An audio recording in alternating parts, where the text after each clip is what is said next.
Hi, I'm Kevin Werbach, professor of legal studies and business ethics at the Wharton School of the University of Pennsylvania. For decades, I've studied emerging technologies, from broadband to blockchain. Today, AI is promising to transform our world. But AI needs accountability, mechanisms to ensure it's developed and deployed in responsible, safe, and trustworthy ways. On this podcast, I speak with the experts leading the charge for accountable AI. Sometimes job titles tell an interesting story. My guest, Caroline Louveaux of Mastercard, if you look at her LinkedIn page, her title was Chief Privacy Officer, and then it was Chief Privacy and Data Responsibility Officer, and now it is Chief Privacy AI and Data Responsibility Officer. As she discusses in our conversation, Mastercard has been working on issues of data protection and AI for many years. But recently, with the increased importance of AI across their business and the global economy, issues around AI governance have become increasingly central. And we talk about the ways that Mastercard has implemented regimes to address these issues in a comprehensive way that balances the need for speed with the critical importance of responsibility and trust. Caroline, welcome. Thank you so much for joining me. Thank you. Hi, Kevin. Nice to meet you. You too. So Mastercard is a data company, really, at heart. That's really the core of what the company offers. So I'm curious how that heritage influences the way that you think about, first, privacy and data protection, which I know is one of the areas that you have focused on for a long time, but then also AI. You've done your homework, Kevin. Very few people know that Mastercard is a data company, but you're right, we are. And if you think about it, we have access to a lot of data, transaction data across a multitude of banks and financial institutions. And so we have decades of experience leveraging that data and leveraging AI, not only to process these transactions to make sure that you can make a payment, but also to enhance fraud protection and to combat crime and cyber attacks. And so our differentiator, if you think about it, is about data, our technology, but also our global scale and our expertise. But of course, nobody would even rely on our network if they would not trust it. So trust is mission critical.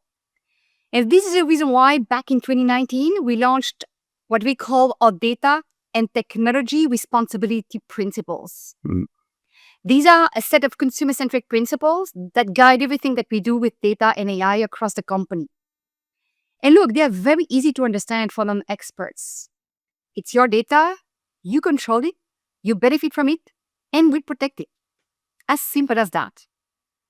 And then coming back to AI, yes, our expertise in AI has also been foundational for us. Our main use case is really cybersecurity and fraud protection. And so we've been investing about 11 billion in cyber over the last couple of years. And last year, you may have seen that we've acquired a new company called Recorded Future. And they are the largest threat intelligence company in the world. And what they do is they really enhance our ability to anticipate and prevent cyber threats before they happen. So this is just amazing. No, that's great. So what's different, though, about AI, especially today, where things have evolved tremendously? There's generative AI as well as machine learning. What's different about thinking about these issues in the AI context versus purely data protection and privacy? Thank you, Kevin. Look, there are a lot of similarities, but I would mention definitely some differences. Let me mention three of them. One, and you mentioned it, speed. The pace of change in this area is unprecedented. A world where AI agents can make decisions on your behalf was just science fiction a couple of years ago, and right now it's the reality. Agentic commerce is here. You can ask actually your agents to make transactions for you, Kevin. It's super convenient, but of course, it also creates some risks, cyber risk, privacy risks, and that's the reason why AI governance has to constantly evolve and adjust to address these new risks. And then I would like to mention two other differences. One, AI governance is definitely a collective sport. it is a shared responsibility across multiple teams. No one can do this on their own. Because if you want to have effective AI governance, you have to bring experts from across different skill sets, backgrounds, disciplines. So of course you need technology experts, engineers, but you may also want to bring to the table lawyers, policy experts, risk officers, data scientists, human science experts. So the more you are, the better in this space. And then the last, maybe let me mention one last point, is AI literacy that is extremely important. At the end of the day, everyone uses AI today in the workforce, but also your parents, your kids. But do they even know how to protect themselves from AI risks? Of course not. So if you want to have effective AI governance, it's really critical to bring everyone along the way on the journey. What exactly does that mean, AI literacy? I hear people talk about that, and it's in, for example, the European Union's AI Act, and it makes a lot of sense what you're describing. But how do you actually implement that idea that people need to understand what the technology is doing? That's a great question, Kevin. AI literacy doesn't mean that you need to learn how to code. That's not what it means. You don't need to be a technical expert in order to be literate. I think what we mean by that is understanding the potential risks and be cautious so that you use it, you experiment with it, but in a way that is responsible and that protects you from some risks. For example, when you prompt into an AI tool, you may need actually to adjust the way you prompt. You don't disclose personal information there, right?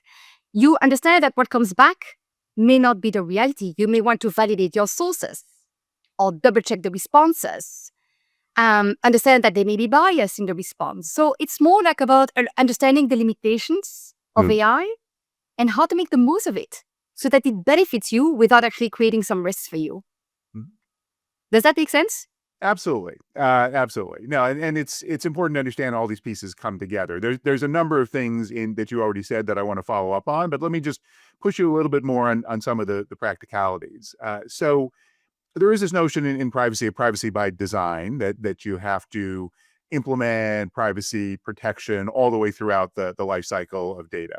And that seems pretty comprehensive. So as we move now into an AI era, where do you need a new playbook, or where is it just a matter of extending those existing mechanisms that a company like yours has in place to just new kinds of analytics tools? It is a little bit of both, Kevin. So you're right. Privacy by design provides a solid foundation for AI governance. And for example, we've been able to leverage some of the principles of the GDPR, for example, transparency and control, accountability. We've also been expanding some of the processes that we had established for GDPR compliance. You talk about privacy by design. You can think about data subject access request, incident response, impact assessment. So many processes can be leveraged and expanded for AI. This being said, in the context of AI, you have to go above and beyond on certain areas. And remember, the GDPR and privacy laws only apply to personal data. But AI governance has to apply to all systems and applications, irrespective of the nature of the data. So let me mention a couple of things that are really specific to AI. So one, you have to have a comprehensive inventory of all your systems and applications leveraging AI. That may seem very basic, but believe it or not, it's complex. In a global organization where everyone wants to do something with AI, herding the cats is not that easy. Second, some principles like transparency, they have a different color or perception or different connotation in the context of AI. Because what you need to do is to come to explainability. So you need to explain to people how the AI works, how decisions are being made, and what are the limitations, coming back to literacy, right? And so we have started to establish model cards or explainability protocol to explain to our customers, which are often the banks, how our AI works. And of course, we speak a lot about oversight, having a human in the loop or human oversight is really important, at least for these applications of AI that make decisions for people. let me mention that. I'm going to pause here. This being said, I want to come back maybe later about the fact that there's sometimes some tension still. Some tension between privacy and AI governance. So, while most is aligned, sometimes you have some tensions. Okay, no, I can't let that go. So why don't we talk about that now? What are the tensions? That's interesting. For example, in our financial industry, as you know, we have been leveraging data and AI for decades to fight against fraudsters. But you know what? Actually, that requires a lot of data, a lot of training data, because that provides better, more accurate fraud outcomes. But then how do you reconcile that with the principle of data minimization? Right? So data minimization and accuracy of AI models, and then data minimization from a privacy perspective. You have two very important principles that are not always fully aligned. And so that's the reason why we worked very closely with policymakers and regulators to really advance the thinking there and to make sure that we come up with a practical framework that provides clarity for the ecosystem. Interesting. Okay, let me ask you one more thing about Mastercard in particular. You mentioned that your direct customers are typically banks and credit card issuers and so forth, but Mastercard is also a consumer brand. Most people are familiar with the priceless ads and so forth. So how does that structure in terms of having a broad public consumer presence, but directly interacting with institutions influence the way you think about governing AI? You know what? Actually, for AI to work, trust is everything. So I often say that AI governance is also an ecosystem play. You need to make sure that all participants in the value chain, in the payment ecosystem, do the right thing for trust to be there. So what we're doing is we are providing a lot of tools and solutions to our customers to help them on their journey and to help mature their program. So for example, we provide, as I mentioned earlier, we provide visualization tools and model cards to explain in simple terms how our AI solutions work so that they can then explain to the consumers. And we also provide them with tools to quantify some risks in their training data. So for example, privacy risks, bias risks, to help them as a solution. And then for the smaller customers, what we also do is we provide capacity building workshops to educate them, because not everybody has the resources and the expertise in-house, right? And the space is moving so fast. So having actually these conversations where we say, hey, these are the latest trends. These are some tools, some resources that you could use. And these are some best practices that we have identified, is extremely useful for these smaller customers. You mentioned earlier that AI governance is a team sport and it requires these different areas of expertise and parts of the company to be involved. Can you talk specifically on how you structured that function within Mastercard? Yes. So our AI governance team, so first of all, we have an AI governance team, right? And it sits already across two different teams, across my team, and we can discuss about my team in a second. So I'm part of the law department, and across our data strategy team, that is part of our AI office, so it's the business. And so that team is already comprised of many different skill sets. So we have lawyers, we have data scientists, we have engineers, communication experts. We have a little bit of a broad representation of skill sets in that team. They deal with the day-to-day. And when they have like some big major developments or they identify some risks, they elevate this to an AI governance council that I chair together with our chief AI officer. And that council has representation across all different functions at the executive level. So it provides executive oversight over on novel uses of AI, if you want. And this is how we bring the whole company together so that we have an overview of everything going on, and we are sure that we stay true to our principles. What triggers an issue going up to that council? You know what we do? We have an intake process. And the intake process assign a priority level to use cases with risk assessment, scorecard, etc. And in terms of taxonomy, our approach is that any use case that has a potential to impact people or to impact society needs actually a deep dive review. And so as you can see, this is actually more inclusive than, for example, the EU AI Act, which has a very narrow definition of what is considered to be high risk. We want to take a safe approach there. Then the teams are doing the analysis, and if they view that a particular activity has a potential to raise some risks for people in society and cannot be easily mitigated, that's where it's being escalated. And to be honest, is if the council considers, hey, the use case is worth going on, because, for example, it's a very important tool to fight against fraud, and then actually we use our enterprise-wide risk management processes, because we have at Mastercard, as in any big company, an enterprise risk management function that is owned by our chief risk officer, who reports directly into our CEO. And the benefit of that is that we then document and track these risks in a similar way for everything.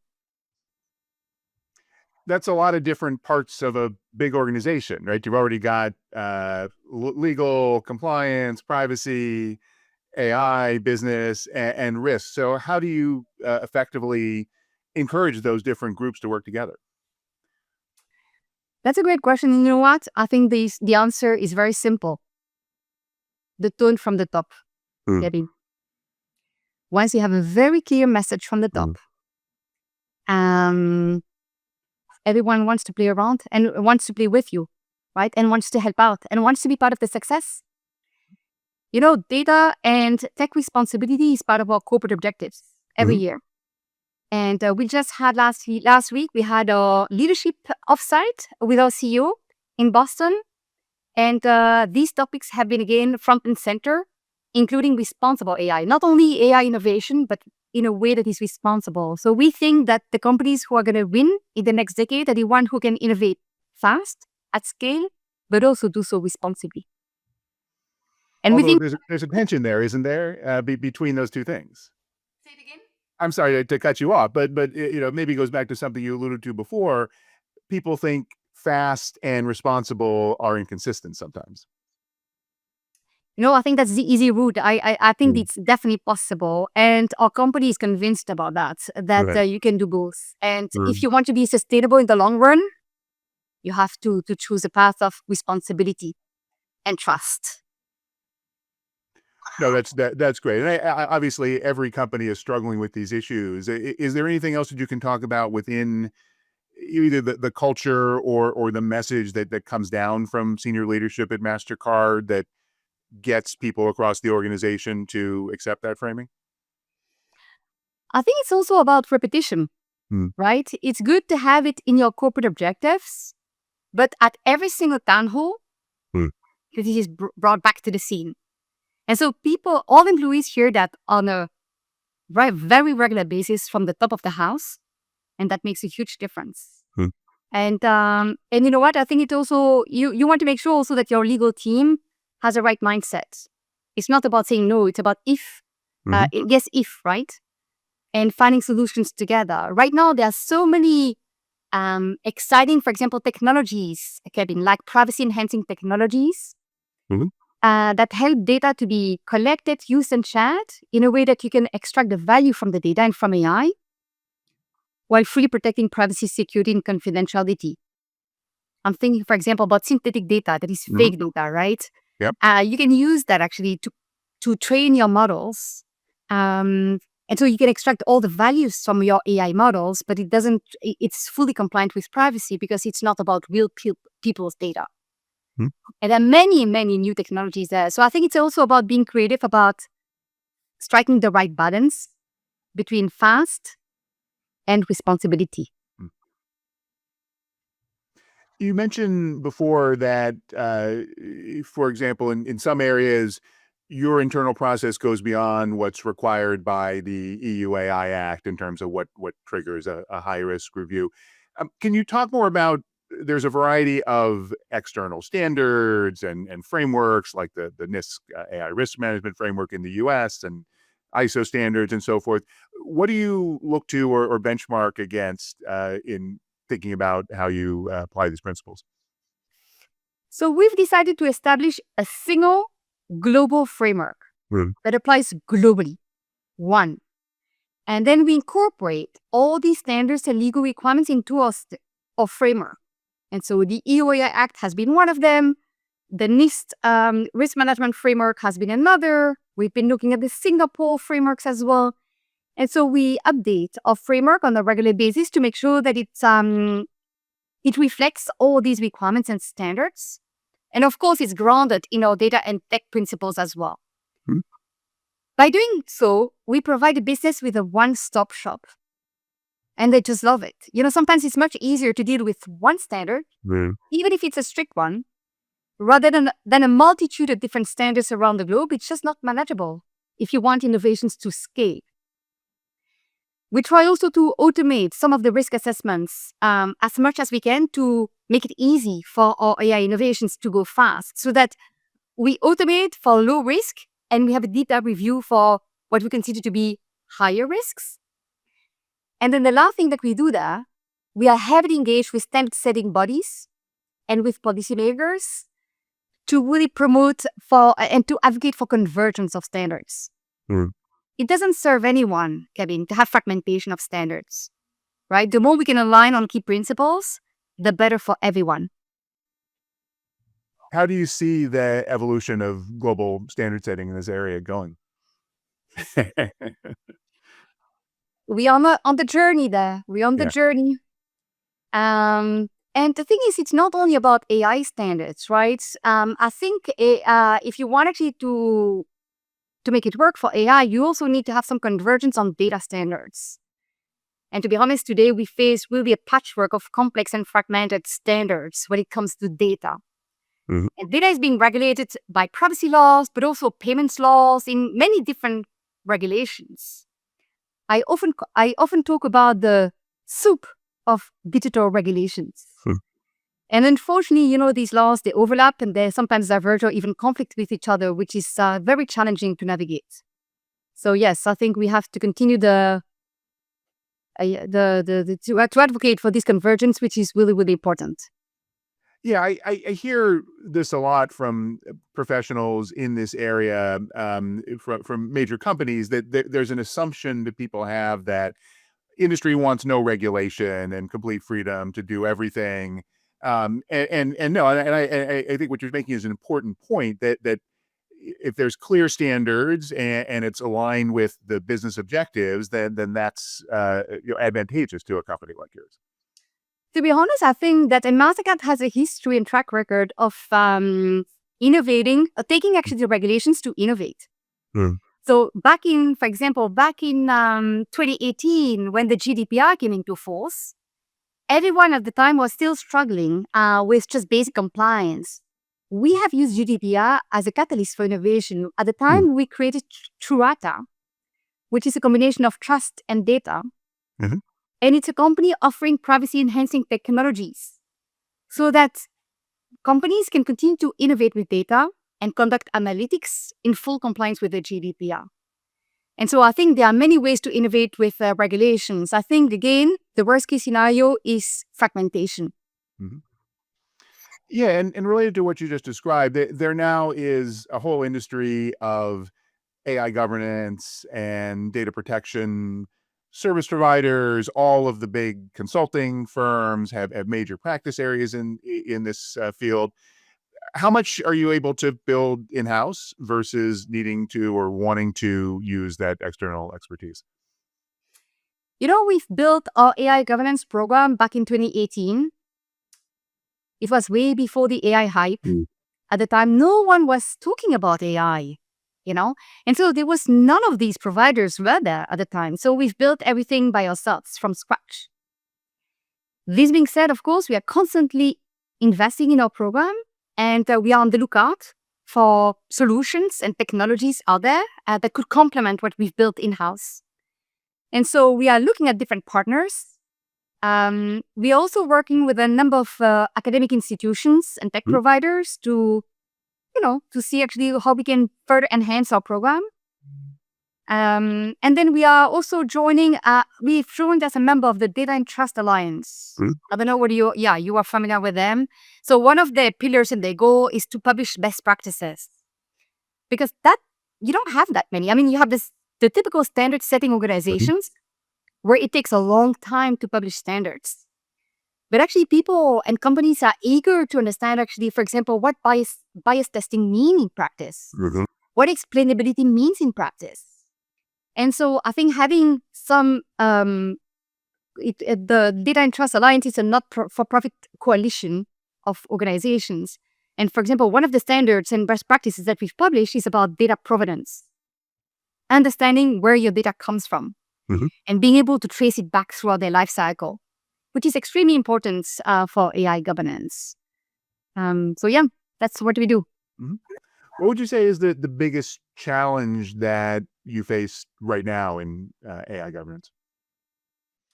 That's a great question. That's a great question. I think I'm going to go back to what I said, speed. Everything changes so fast. It's hard to keep up. And the technology is changing so fast. If you want to really, really understand the potential risks, you need to go to deep dive into these technologies. And then regulations are changing so fast all around the globe. I'm based in Brussels. And we often call Brussels the rules factory of the world. But this is about Europe. And then every single state in Europe has their own stuff. And they look around. Singapore, Brazil, Chile, Peru, the US, Canada. So I would say speed of change is a big And spot. how can you address that speed of change, given all the things you've talked about in a big organization? I think it's having an extensive network of allies, being really connected, so that actually you have people feeding you with information that is relevant to you. I want to go back to something you mentioned very early on, which is agentic commerce. And obviously, there's a tremendous amount of excitement broadly in the AI space about agents, but in particular, all the payments companies, including Mastercard, have in recent months announced frameworks for agentic payments. So, talk about how these issues of trust and governance relate to that initiative. Oh, well, that's a good question. For agentic commerce to scale and to be successful, trust is going to be everything, Kevin. And that's where Mastercard has a key role to play, to leverage our technology. And we can come back to that. We have tokenization technologies, fraud protection, to leverage our rules, our standards setting, because we publish a lot of standards, and our expertise. And yes, that's actually what, as you know, we have published some announcement where we focus on a couple of areas, 4 areas. The first area is we want to make sure that we register and certify agents. You want to make sure that you have a legitimate agent and not a fraudster making a transaction. So we're going to be there and register and certify these agents. The second pillar is about making sure that it's the right consumer who is using the agent, right? And so you need to authenticate the consumer, and we have a lot of authentication methodologies there that we can leverage. But it's also to make sure that we capture the consumer's intent. What actually has a consumer, what do they want to buy? It's very important. Third, in order to make sure that transactions are safe and secure, we're going to leverage our tokenization methodologies. And then fourth, we want to create an audit trail and to enable dispute management, just in case, so that everyone is accountable in the ecosystem. And I think, everyone is going to have to feel safe for this to work. So consumers are going to have to feel safe. Merchants are going to have to be reassured that they're going to be paid. So it's going to be important for every stakeholders across the whole value chain to feel confident that actually the space is a safe space. But back to what we talked about before, Mastercard is generally not directly the organization touching the consumer. So let's say there's a scenario where someone deploys an agentic payment technology and doesn't take those protective steps you talked about, and consumers have a bad experience. There are incidents that get a lot of attention about fraud or misuse, and it leads to a backlash saying this is risky, we shouldn't use it. How can you think about, or the industry think about, avoiding those outcomes? I think actually that's where we come into play, where we partner and we publish some Sure. standards. So Mhm. yes, not everybody's going to be part of all standards, but I think we partner with a lot of tech providers, Good. the banks, the merchants, so that everyone is agentic commerce ready, you know?